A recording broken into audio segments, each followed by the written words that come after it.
उसका बाहरी संरचना वो त्रिकोणाकार होता है, ट्रायंगुलर शेप का होता है, मुट्ठी के साइज का होता है, दोनों हमारे फेफड़े के बीच में होता है, एक साइड थोड़ा झुका हुआ होता है और इसका यह ऊपर की ओर चौड़ा, नीचे की ओर सकरा होता है और ये चारों तरफ से एक दोहरी झिल्ली से घिरा होता है और ऊपर की जो दीवार होती है वो पतली होती है, नीचे की दीवार काफी मांसल और चौड़ी होती है, क्योंकि जब अधिक मात्रा में रक्त आता है नीले में तो वह उसको पंप करता है, जिसके कारण कि वो यह जो चौड़ी दीवार जो है वह उसको मजबूती प्रदान करती है और यह चारों तरफ से दोहरी झिल्ली से घिरा होता है, इसको पेरिकार्डियम कहते हैं और दोनों झिल्ली के बीच में है, इसके घर्षण को रोकने के लिए एक द्रव बनाते हैं, पेरिकार्डियम द्रव कहते हैं। और इसको जो इस अलिंद को दो भाग में बांट रहा है, ये वाला दीवार, और इसको भी दो भाग में बांट रहा है, तो ये जो दोनों अलिंद को दो भाग में बांट रहा है इसको कहेंगे अंतर अलिंद भित्ति, ठीक है। और जो दोनों निलय को भी ये दीवार यहाँ से यहाँ वाली दीवार जो दोनों निलय को बांट रही है, इसलिए इसको कहेंगे अंतर निलय भित्ति। यहाँ तक समझ गई? ऊपर वाले चंबा को या निलय भी दो भाग में पड़ता है, जिसको कहते हैं जो ऊपर के दोनों भाग को, एक साइड है बायां अलिंद, एक साइड है दायां अलिंद। निलय भी दो भाग में बटा, बायां निलय और दायां निलय। इतना तो समझ गई? बाएं अलिंद और बाएं निलय के बीच एक भल्ब होता है, कपाट होता है, जिसको द्विदलीय कपाट कहते हैं। दाएं अलिंद और दाएं निलय के बीच में भी एक कपाट या भल्ब होता है, इसको त्रिदलीय कपाट कहते हैं।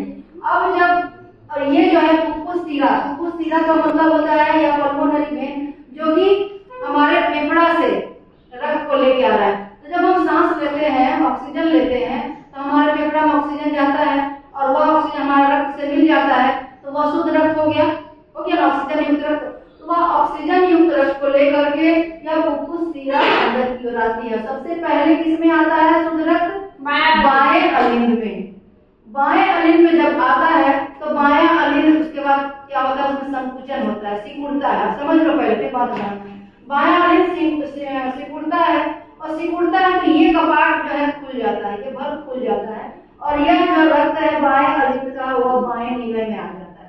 और यहाँ ऐसा सिस्टम होता है कि जब रक्त बाएं अलिंद से बाएं निलय में आ गया फिर यह कपाट बंद हो जाता है और फिर बंद हो जाता है, इसको उल्टे दिशा में लौटने नहीं देता है। तो ब्लड यहाँ से यहाँ आया, फिर यहाँ से यहाँ आता है। यहाँ तक तो समझ गए? इसमें आ गया।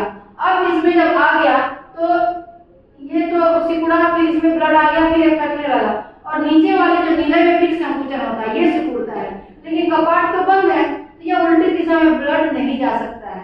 तो ये क्या करेगा? तो इस निलय में एक बड़ी महाधमनी बाहर की ओर निकलती है। निलय में बहुत बड़ी नली होती है, इसको कहते हैं महाधमनी। तो जब ये सिकुड़ेगा और रक्त को तो दबाव पड़ेगा तो कहीं ना कहीं तो जाएगा, तो वो इस महाधमनी में आगे की ओर बढ़ती है।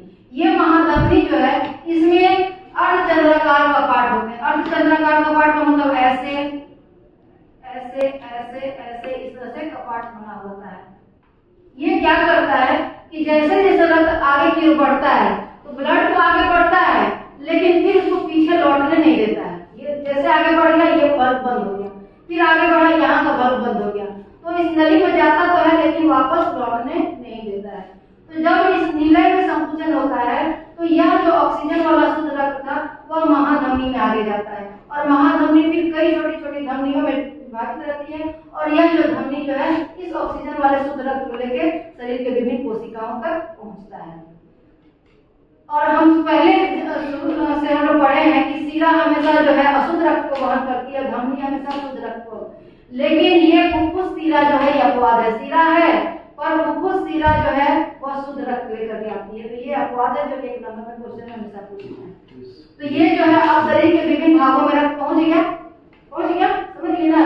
जब यहाँ इसमें संकुचन हुआ, ये शुद्ध रक्त, इसीलिए शुद्ध रक्त को लाल रंग से बनाया है और ये ब्लू से बनाया मतलब अशुद्ध रक्त है, इसमें ऑक्सीजन नहीं है, कार्बन डाइऑक्साइड मिला हुआ है। तो ये जो है अब क्या करेगा, सिकुड़ा इस नली में होकर आगे बढ़ा। इसमें भी अर्धचंद्राकार कपाट है जो कि ब्लड को आगे तो जाने देता है पर उल्टी दिशा में वापस नहीं आने देता है। फिर यह आगे कई धमनियों में विभाजित हो जाता है और सभी धमनियां जो है शरीर के विभिन्न भागों में इस ऑक्सीजन वाले रक्त को लेकर के पहुंचाती है। अब जब शरीर के विभिन्न भागों में रक्त पहुंच गया फिर वहां ऑक्सीकरण की क्रिया हुई, कार्बन डाइऑक्साइड मुक्त हुआ, तो वो जो कार्बन डाइऑक्साइड वाला रक्त है वो क्या होता है, ये अग्र महाशिरा और ये पश्च महाशिरा जो है ये दाएं अलिंद में खुलती है, और ये अशुद्ध रक्त कार्बन डाइऑक्साइड वाला रक्त लेकर के इस दाएं अलिंद में आता है। तो ये दो तरह की शिरा है, मतलब ये अगर महाशिरा जो है ये क्या करता है, हमारे हृदय से ऊपर वाले जो अंग है वहां से रक्त लेकर के हृदय की ओर आता है, और पश्च महाशिरा जो है हृदय से नीचे वाले जो हमारे अंग है वहां से रक्त लेकर के आता है। इसलिए ये दोनों अशुद्ध रक्त को, मतलब कार्बन डाइऑक्साइड मिला हुआ रक्त को लेकर के किसमें आते हैं, दाएं अलिंद में।